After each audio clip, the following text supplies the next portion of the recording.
acontece lá na nossa primeira infância. Não é exatamente a situação que aconteceu, mas é a nossa percepção sobre esse sentimento que nós não conseguimos expressar porque somos muito criança, e aí a gente carrega isso para a vida adulta e vamos sempre encontrar situações que vai nos despertar essa ferida, né? E aí algumas pessoas sempre me questionam, gente, em atendimento o seguinte, e eu acho isso muito importante eu falar isso para vocês. Ah, mas minha mãe, meu pai, eles podem fazer uma terapia, mas eles preferem passar tudo para mim, né? O que eles estão sentindo e não procuram terapia. Então entenda que para a gente curar a nossa ferida interior, a gente tem que olhar para nós e não para o outro. Se de repente seu pai e sua mãe passam por essa dificuldade, eles não estão ainda preparados para olhar para essa questão. Mas o que eu quero que vocês entendam, que fique muito importante, que algumas pessoas falam assim, ah, mas eu consigo lidar muito bem com as minhas emoções. E aí, gente, chega lá na terceira idade, isso vai vir com tanta intensidade que a pessoa muitas vezes não tem força de olhar para essas feridas. E por que eu falo isso? Porque também teve um caso, né, em que a filha trouxe em atendimento a questão sobre o pai, que o pai com quase 80 anos estava começando a virar alcoólatra, né, porque ele não suportou aquelas feridas, né, e é como eu falei para vocês, a gente vai tentando sempre proteger a ferida, mas muitas vezes a gente precisa abrir essa ferida e ver o que está acontecendo lá dentro. Será que não ficou algum fiapinho lá que está infeccionando? O que está acontecendo nessa ferida? Então a gente vai sempre tentando proteger, criar máscaras, mas vai chegar um momento que não adianta. Você precisa olhar para essa ferida. Enquanto você não olha, você não se cura. E você vai chegar um momento aí que vai ficar tão pesado para você que você vai despejar e depositar todas essas feridas nos relacionamentos e nos filhos. Então, primeiro que a gente se cura em nós. A gente pode mostrar o caminho para o outro, mas aí cada um tem a sua escolha para olhar para essa questão. Mas agora eu quero trazer aqui para vocês sobre o mecanismo, né, de cada ferida. O que está por trás dessas feridas, então? Quero pegar aqui a primeira ferida, que é o índice mais alto aí das porcentagens, que é a rejeição. Quais são as máscaras que a pessoa vai adquirir nessa ferida? Vai ser o boicote, a fuga. Como que isso funciona, então? A pessoa que ela tem medo de ser rejeitada, porque ela carrega essa ferida emocional da rejeição, ela vai atrair pessoas que têm um grande índice de rejeitá-la, situações que ela pode ser rejeitada, mas quando isso é muito profundo, essa pessoa se auto-rejeita. Como assim auto-se rejeita? Ela vai rejeitar com muito medo de ser rejeitada, ou seja, ela entra numa relação já com o seguinte pensamento: não vai dar certo, essa pessoa vai me abandonar, essa pessoa vai me rejeitar, então antes que isso aconteça, eu vou embora. Porque a ferida, ela está comandando tanto a vida dessa pessoa que ela não consegue perceber que ela está atraindo situações assim. E aí, por medo de ser rejeitada, que é o pior sentimento, é a ferida que é impossível um ser humano não ter essa ferida, tá? Primeiro eu quero que você acalme seu coração. Todos nós temos a ferida da rejeição.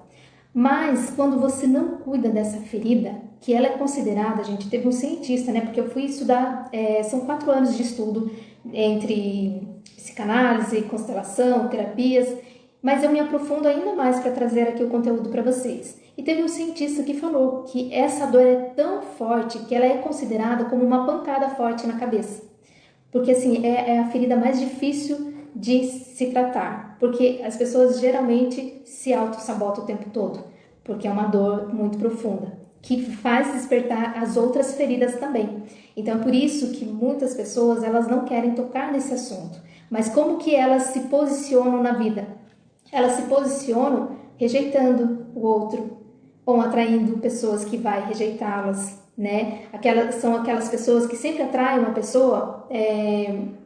E assim, eu tenho um pouquinho dessa história, né? Porque eu sempre trabalhei essa questão da ferida, da rejeição. E as pessoas sempre muito mulherengos tinham interesse por mim. Então eu já sabia que ali eu ia ser rejeitada. Então eu nem dava chance para essas pessoas. Então eu me auto-rejeitava o tempo todo. Por muito medo de ser rejeitada, eu nem dava espaço para essas pessoas. Eu nem dava oportunidade dessas pessoas me conhecerem. Porque eu sabia que em algum momento elas iriam embora. É dessa forma que a gente acaba se posicionando na vida.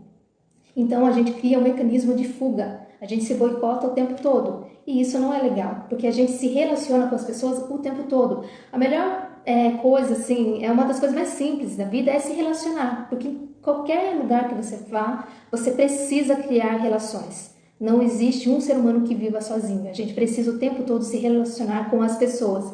E se você de repente foge muito de um relacionamento por medo da rejeição, você vai encontrar isso no trabalho, nas amizades, ou até mesmo na própria família. Então você precisa trabalhar com isso. Por que eu estou te contando isso? Porque eu me auto-sabotava o tempo todo nas relações, né, afetivas. Eu fui encontrar isso nas relações de trabalho, que o tempo todo eu percebia que poderia existir ali, né, a ferida ali da rejeição. Eu simplesmente ia embora, no sentido como que isso funcionava. A algum momento eu não vou ser mais útil nesse emprego, então eu vou embora.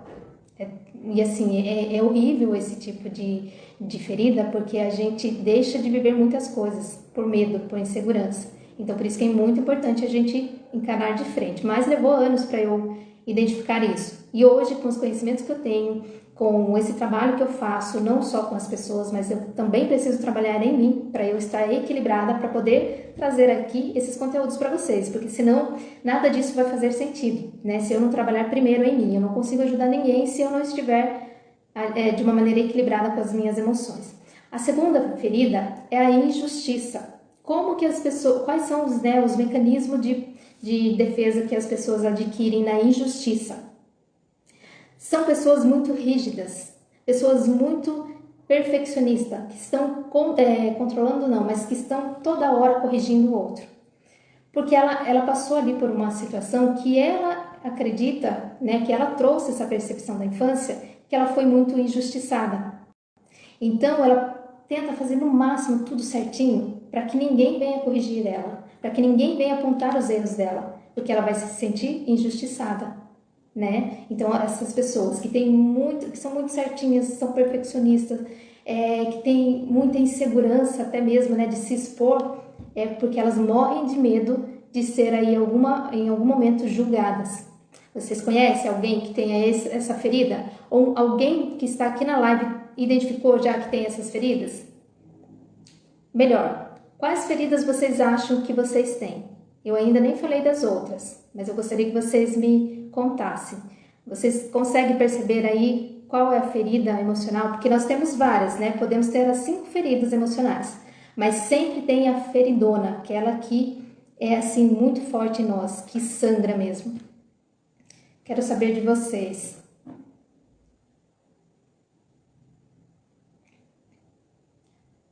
A Vanessa falou do abandono, né? E aí eu já vou entrar nessa, acho que é uma das minhas, Vera. Sim, o abandono, gente, já inicia ali na barriga da mãe, né? Já nas memórias uterinas, né? Sobre o abandono e a rejeição. E por que eu falo isso? De repente, a mãe, ela descobriu que ela ficou grávida, mas ela não estava preparada ainda para ser mãe. E aí gerou nela um sentimento assim, eu ainda não estou preparada para ser mãe, e agora o que eu faço? E aí ela internaliza isso, né? Porque ela trouxe também aí da criança interior dela, mas tudo que a gente internaliza vai para dentro. E quem está dentro dessa mãe? A criança. Então a criança ela começa a sentir esse abandono, essa rejeição. Poxa vida, minha mãe não está preparada para ser mãe, é porque talvez ela não me queira. E a criança começa a sentir abandonada. Ou de repente, um outro fato que acontece muito é quando as crianças nascem e a mãe precisa ficar hospitalizada, uma criança precisa ficar hospitalizada, se afastando aí, tendo esse afastamento da mãe. Muitas vezes não conseguindo se amamentar da própria mãe. É como eu falei para vocês, não é que a situação foi exatamente essa, mas como a criança ela não consegue verbalizar o que ela está sentindo, porque ela não tem o conhecimento dessas emoções, desses sentimentos, ela cresce com essa ferida. E aí o que acontece? Ela cresce com esse sentimento de abandono. A pessoa que eu mais confiei, a pessoa que precisava cuidar de mim, a pessoa que no meu pensamento, na minha vida, era aquela pessoa que não iria me abandonar, que iria sempre cuidar de mim, não estava presente quando eu mais precisei, que era lá nos primeiros dias de vida. E aí ela acaba crescendo com esse sentimento de abandono. Tô fazendo um brigadeiro para ver a live. Servidos? Ah, manda aqui um pouquinho para mim. Eu amo brigadeiro, meu Deus do céu. Só que a Vanessa fez aqui, né, essa pausa deliciosa que deu até água na boca, que eu sou apaixonada por brigadeiro. A Flávia, né, Vera, perfeição, medo de errar, de ser julgada. É porque você tem aí a ferida da injustiça, né? Então precisa trabalhar esse sentimento da injustiça. Em qual momento lá na sua infância você se sentiu injustiçada, né? Muitas vezes até mesmo alguém te corrigindo na frente das outras pessoas, né? Às vezes a mãe, o pai corrige, né, a gente na frente de um coleguinha ou algum conhecido e a gente se sente injustiçada, ou mesmo aquela mãe que culpa você, mas você sabe que foi o seu irmão que aprontou e aí você se sentiu injustiçada. O abandono também, gente, pode ter situações que aconteceu aí na festinha de criança, sabe, de escola, que às vezes a sua mãe esqueceu lá, passou um pouquinho do prazo de buscar você na escola, né? E aí todo mundo começou a ir embora e você começou a sentir que você estava sendo ali abandonado pela sua própria mãe, daquela pessoa que você acredita que você mais confia na vida, né? Que nunca iria te esquecer, nunca iria te abandonar. Então você vê seus coleguinhas indo embora e de repente a sua mãe não chega. Então você vai internalizar, ou seja, criar essa percepção desse sentimento de abandono. E aí, como você não tem ainda esse conhecimento, né, sobre essas emoções, e eu quero que vocês entendam o seguinte, que do 0 aos 8 anos, do 0 até os 10 anos, a criança ela está se desenvolvendo emocionalmente, né, desenvolvendo aí o ego dela. Mas é só a partir dos 12 anos que ela começa a reagir com essas emoções, né? Que ela começa, de repente, a verbalizar sobre essas emoções com os coleguinhas, não é com os pais, né? A maioria das vezes são com os coleguinhas da escola, né? É por isso que muitas vezes algumas mães reclamam, né? Ah, não desabafa comigo, mas desabafa ali com um coleguinha, porque eles se sentem mais compreendidos, né? Então são essas dinâmicas que acontecem aí dentro da nossa família, das nossas relações. Bom, falei sobre a rejeição, sobre a injustiça, o abandono. Qual é o mecanismo de defesa do abandono, né? Já que eu comentei